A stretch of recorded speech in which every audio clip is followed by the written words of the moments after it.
Donc je commencerai par la 7 en parlant des biges et des piges et donc de la labellisation. Chers collègues, hier nous avons eu l'honneur à Montreuil d'accueillir le premier séminaire départemental de l'information jeunesse. Dans le département le plus jeune de France, la question de l'information jeunesse est plus que fondamentale aujourd'hui. Les points information jeunesse et les bureaux information jeunesse sont le réceptacle d'une diversité de besoins à l'image des mutations sociétales du XXIe siècle. Ce sont des espaces d'accueil ouverts, ce sont des soutiens aux projets des jeunes, une variété de dispositifs locaux pour les accompagner vers le monde des adultes. Ce sont aussi des sas de décompression pour les jeunes oppressés par les problèmes de la vie quotidienne. Ce sont des partenaires locaux incontournables auprès des établissements scolaires et agences d'État comme la mission locale et Pôle emploi. Ce sont des collaborateurs pertinents et incontournables sur le diagnostic jeunesse auprès des centres sociaux et des services jeunesse. Nous avons compris cet enjeu local. Les besoins des jeunes à être informés et guidés deviennent une finalité politique. Et cela a été dit auparavant par ma collègue à l'emploi, avec 35% de chômage des jeunes à Montreuil. Il s'agit ici de faire rencontrer l'offre et la demande. Et loin des discours capitalistes, il s'agit d'un impératif à la fois politique et social pour une population qui en a grandement besoin.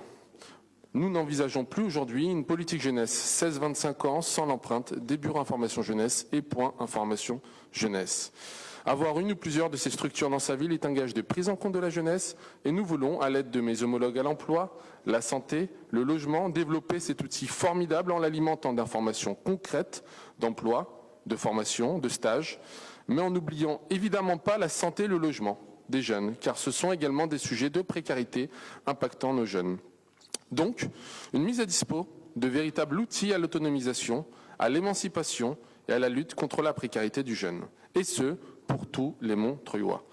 L'objectif étant qu'à la fin du mandat, tous les jeunes, sur chaque quartier, puissent disposer des mêmes armes pour attaquer la vie d'adulte. Et c'est une question d'égalité. La création du PIGE, du point information jeunesse au Montraillon, est une première étape et sa labellisation sera son gage de qualité car oui, la création d'un point information jeunesse ne se fait pas d'un claquement de doigts et nous devons donner des garanties pour pouvoir prétendre à ce réseau. Nous n'avons donc pas pour objectif de faire du présentiel dans les quartiers, mais nous avons l'ambition d'une présence de qualité qui rassemble l'ensemble des services que pourraient solliciter les jeunes. C'est le sens de la première délibération que je soumets à votre vote, à savoir la labellisation du point information jeunesse des Montreuil. Pour ce qui suit, il s'agira de délibération concernant le café La Pêche, et nul besoin de vous rappeler ce qu'est le café La Pêche, ce symbole historique de l'engagement associatif et de l'éducation populaire. Comme tout projet qui court sur le long terme, il convient de le réadapter aux réalités de sa situation. C'est dans ce sens que je vous propose une délibération à caractère expérimental et une autre qui a vocation à lui permettre de faire des économies afin de nous permettre de mener plus de projets pour nos jeunes. Le sens de la première délibération consiste à modifier le fonctionnement budgétaire du Café La Pêche concernant les concerts afin de lui permettre de soutenir plus de projets. Auparavant, la municipalité prenait en charge la quasi-totalité des charges de concerts et prenait une partie des recettes. Si vous votez cette délibération ce soir, la mairie continuera à mettre à disposition la salle pour ses concerts, mais les productions devront se charger de la logistique et la réception du public en échange de quoi la municipalité récupérera une moindre partie des recettes afin de tendre à un meilleur équilibre financier. Cela responsabilisera les productions et nous permettra de faire des économies sur le budget global du Café La Pêche. Cet objectif de co-réalisation est de 30% pour les contrats produits au Café La Pêche. L'autre délibération du Café La Pêche concernera également une réadaptation. Et la volonté de la ville est de construire un nouveau projet pour le Café La Pêche en se recentrant sur les jeunes en devenir. Ces projets qui seront effectifs à partir de 2017, après un travail associant à la fois les équipes mais également les autres services de la direction jeunesse et éducation populaire et la direction du développement culturel, les associations et acteurs culturels de la ville, surtout les jeunes qui fréquentent ou pourraient à nouveau fréquenter ce lieu.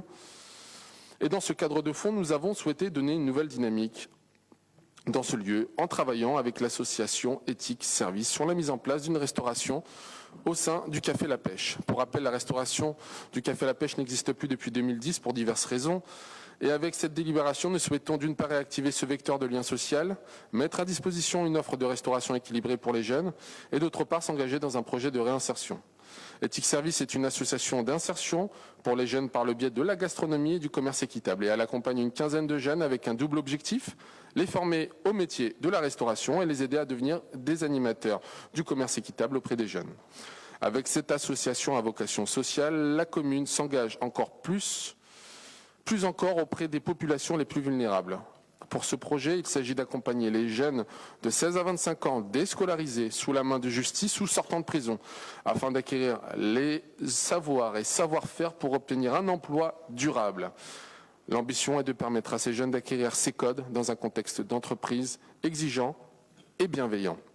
Elle sensibilise également à une alimentation bio, promeut les produits issus du commerce équitable et défend les principes du développement durable.